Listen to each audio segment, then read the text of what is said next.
त्यांना धर्म विचारला। त्यांची पॅन्ट काढून तपासणी करण्यात आली। त्यांची ओळखपत्र तपासण्यात आली। त्यांना कलमा पढायला लावल्यात आणि जे मुस्लिम नव्हते त्यांना थेट गोळी मारून संपवण्यात आलं। पर थी क्या बोलते भेलपुरी खाने से मेरा पति साइड में था, एक इंसान आया उसने उसको गोली मार दी। उसने बोला कि शायद मुस्लिम नहीं है, उसने उसको गोली मार दी। दहशतवाद्यांनी पर्यटकांबरोबर केलेल्या नीच कृत्याच्या अनेक कहाण्या समोर येत आहेत। नवऱ्याला मारून त्यांनी पत्नीला का जिवंत सोडलं? दहशतवाद्यांनी खरंच धर्म विचारून पर्यटकांना संपवलं का? कुणाचा कोणता धर्म आहे हे तपासण्यासाठी त्यांनी नेमकं काय काय केलं याचाच सविस्तर आढावा या व्हिडिओतून घेणार आहोत। पर थी क्या बोलते भेलपुरी खाने से मेरा पति साइड में था, एक इंसान आया उसने उसको गोली मार दी। उसने बोला कि शायद मुस्लिम नहीं है, उसने उसको गोली मार दी।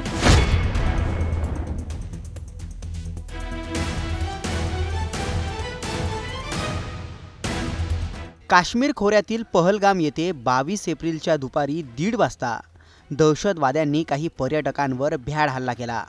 या हल्ल्यात आत्तापर्यंत 28 पर्यटकांनी आपला जीव गमावलाय, ज्यातले 6 पर्यटक आपल्या महाराष्ट्रातले होते। माध्यमांनी दिलेल्या माहितीनुसार लष्करी गणवेश घालून आलेल्या पर्यटकांनी अचानक हल्ला चढवल्यामुळे काही वेळ गोंधळाचं वातावरण निर्माण झालं। हल्लेखोरांनी नेमकं कोणत्या पर्यटकांना टार्गेट केलं याबाबत आता धक्कादायक माहिती समोर येते। हा व्हिडिओ पहा। यात रडणारी महिला स्पष्ट बोलताना दिसते की आम्ही भेळपुरी खात होतो तेव्हा बाजूने 2 लोक आले। त्यापैकी एकानं सांगितलं की तो मुस्लिम दिसत नाही, त्याला गोळी घाला, आणि त्यांनी माझ्या नवऱ्याला गोळी मारली। CNN न्यूज 18 या वृत्तसंस्थेने सूत्रांच्या हवाल्याने दिलेल्या एका वृत्तात म्हटलंय की दहशतवाद्यांनी लोकांना कलमा म्हणण्यास सांगितलं, जेणेकरून गोळी झाडण्यापूर्वी त्यांना कळेल की एखादी व्यक्ती कोणत्या धर्माची आहे। दहशतवाद्यांनी पर्यटकांना त्यांच्या पॅन्ट काढायला लावल्यात आणि त्यांचे ओळखपत्रही तपासलेत।